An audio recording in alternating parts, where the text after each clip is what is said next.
Hi everyone, my self doctor Aamir. 10th मैंने Hindi medium से पास किया। 12th मेरा 2 बार में पास हुआ।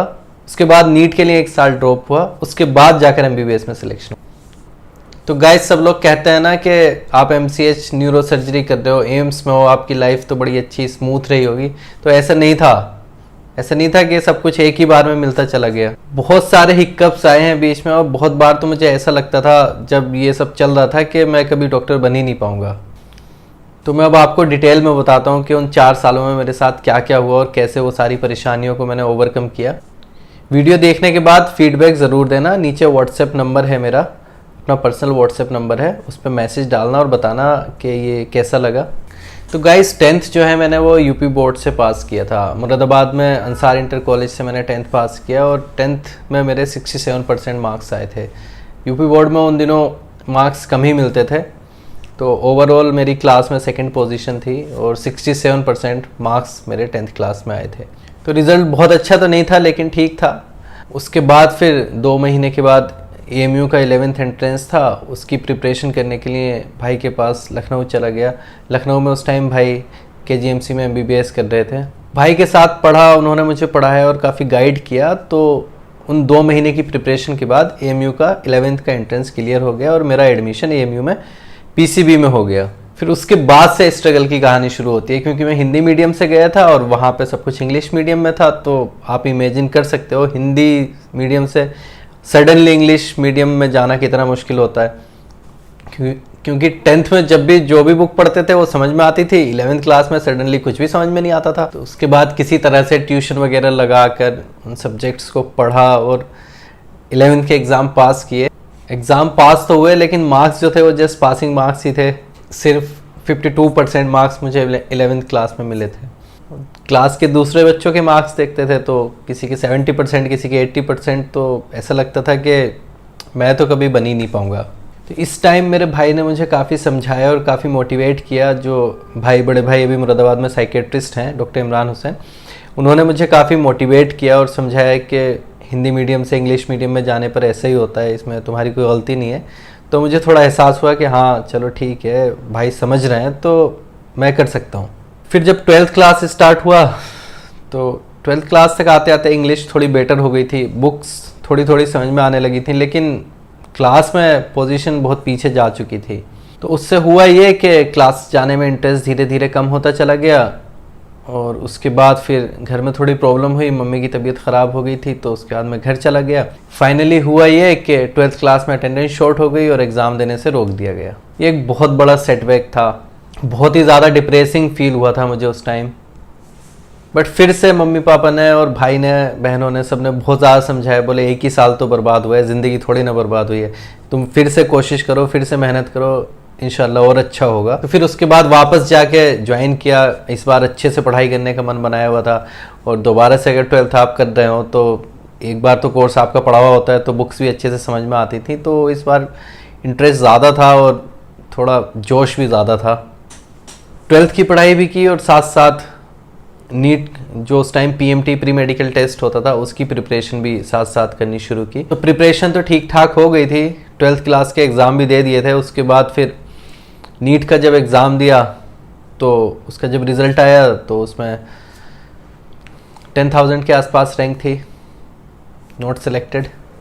तो फिर से डिप्रेशन सा शुरू हुआ कि इस बार तो अच्छे से सब कुछ किया था, पढ़ाई भी की थी, क्लासेस भी की थी, 12th में भी अच्छी परसेंटेज आ गई थी, 78-79% थे।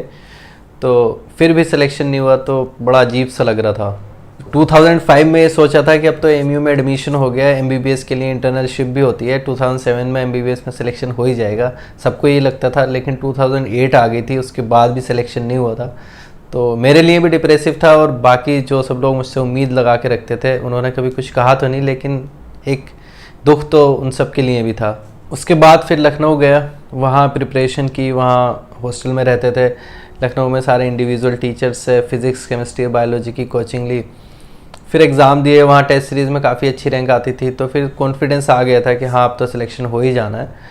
इतने दिन भी हो गए थे, 3 साल तो ऑलमोस्ट हो ही गए थे प्रिपरेशन करते करते। First time 12th, second time 12th और फिर अब ड्रॉप ईयर में। तो एक आइडिया हो गया था कि हाँ अगर पेपर में कोई गड़बड़ नहीं हुई तो सिलेक्शन हो जाएगा। जैसे जैसे एग्ज़ाम करीब आता जा रहा था प्रेशर बढ़ता जा रहा था। प्रिपरेशन तो अच्छी होती जा रही थी लेकिन प्रेशर बहुत ज़्यादा बढ़ता जा रहा था। लग रहा था कि इस बार तो अगर नहीं हुआ तो पता नहीं क्या होगा। उस टाइम CBSE के 2 एग्ज़ाम होते थे, प्री एंड मेंस, जो ऑल इंडिया PMT CBSE कराती थी। तो CBSE pre and CBSE mains कहते थे उनको। जो CBSE प्री वाला एग्ज़ाम था उसके एग्ज़ाम की एक रात पहले मुझे पूरी रात नींद नहीं आई थी सिर्फ टेंशन की वजह से। बट स्टिल एग्ज़ाम अच्छा हुआ और ऑल इंडिया PMT में सिलेक्शन हो गया, प्री में सिलेक्शन हो गया था। तो उसके बाद से काफ़ी कॉन्फिडेंस आया, उसमें काफ़ी अच्छे मार्क्स आए थे तो काफ़ी कॉन्फिडेंस आया। तो उसके बाद फिर CBSE मेंस का अलग एग्ज़ाम हुआ, AMU का अलग एग्ज़ाम हुआ, UP CPMT का अलग एग्ज़ाम हुआ और एम्स का अलग एग्ज़ाम हुआ। तो शुक्र से, अल्लाह के शुक्र से उस टाइम CBSE मेंस में ऑल इंडिया PMT में 500 रैंक आई, AMU में भी अंडर 10 में रैंक थी और UP CPMT में 166 रैंक थी। तो सारी जगह सिलेक्शन हो गया था और काफ़ी सेटिस्फाइंग लग रहा था मुझे। खुशी से ज़्यादा एक एक्साइटमेंट से ज़्यादा सेटिस्फेक्शन हो रहा था कि हाँ चलो फाइनली सिलेक्शन हो गया। इतने दिन से वेट कर रहे थे, सब लोग वेट कर रहे थे, फाइनली हो गया। जो प्रिपरेशन 2005 में 10th के बाद शुरू की थी वो 2009 में जाके सक्सेसफुल हुई। सोच रहे थे कि 2007 में हो जाएगा सिलेक्शन, लेकिन होते होते 2 साल के बाद 2009 में हुआ। उसके बाद फिर MBBS के बाद PG और PG के बाद MCH में अल्लाह के शुक्र से कोई दिक्कत नहीं हुई। बट स्टिल आज अगर आप सोचते हैं उस टाइम के बारे में जब वो 4 साल चल रहे थे 2005 से 2009 के बीच में, तो ऐसी सिचुएशन में गिव अप करना बड़ा आसान होता है। बट मेरे साथ अच्छी बात ये रही कि इतने सारे लोगों का, फैमिली का बहुत अच्छा सपोर्ट रहा जिसकी वजह से मैंने कभी गिव अप नहीं किया और age was on my side और MCH ऑलमोस्ट कंप्लीट होने वाला है। तो जो सब ख़राब हुआ था, 2 साल जो बर्बाद हुए थे, वो सब इतना ज़्यादा मैटर नहीं करता अभी। The whole purpose of telling this story is के देखने में लगता है कि भाई स्मूथली इसका हो गया, उसका सिलेक्शन हो गया, लेकिन सबके साथ हमेशा परेशानी होती है। ऐसा नहीं है कि किसी एक पर्टिकुलर बंदे के साथ परेशानी हो, सिर्फ मेरे साथ परेशानी हुई हो इस तरीके की। मेरे साथ बहुत सारे लड़के थे जो MBBS में सेलेक्ट हुए और जिन्होंने उम्मीद भी छोड़ दी थी, उसके बाद फिर सिलेक्शन हुआ। किसी का 3rd अटैम्प्ट में हुआ, किसी का 2nd अटैम्प्ट में हुआ।